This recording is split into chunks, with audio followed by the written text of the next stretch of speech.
अर्पण केलेलं आहे त्याचं अनावरण आहे। ज्या महात्मा ज्योतिराव फुल्यांनी शिक्षणासाठी, सावित्रीबाई फुल्यांनी महिलांच्या शिक्षणासाठी हंटर कमिशन समोर इतर सर्व ठिकाणी आग्रह धरला, आणि त्यांचं कार्यक्षेत्र जे पुणे होतं, त्या पुण्याचं जे विद्यापीठ आहे तिथे महात्मा ज्योतिराव फुल्यांचा हा पुतळा हा उभा राहतो आहे।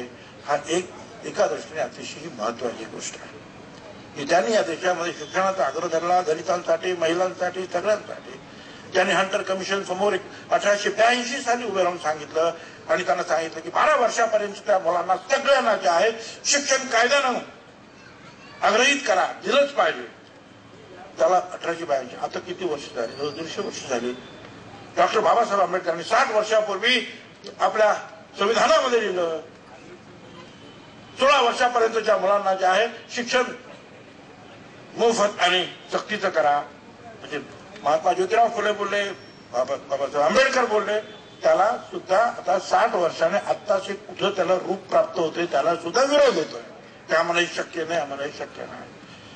अशा या परिस्थितीमध्ये आज विद्यापीठांमध्ये उभा राहत असलेला पुतळा जो आहे निश्चितपणे सर्व विद्यार्थ्यांना, सर्व प्रकारच्या लोकांना एक स्फूर्ती देईल।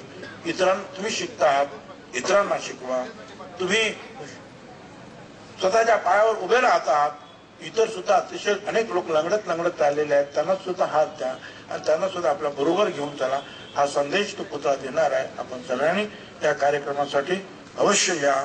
मी परत एकदा आपल्या सगळ्यांचे आभार मानतो, मीडियाचे आभार मानतो आणि त्याचबरोबर सगळ्यात जास्त आभार त्या पाहुण्यांचे आणि विशेषतः मुनगेकर साहेबांचे मानतो। धन्यवाद।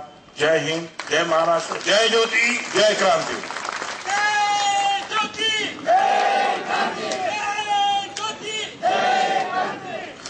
धन्यवाद। अखिल भारतीय महात्मा फुले समता परिषदेच्या वतीनं आयोजित केलेल्या आजच्या या महात्मा फुले पुण्यतिथी समता दिन कार्यक्रमाला आपण सर्वजण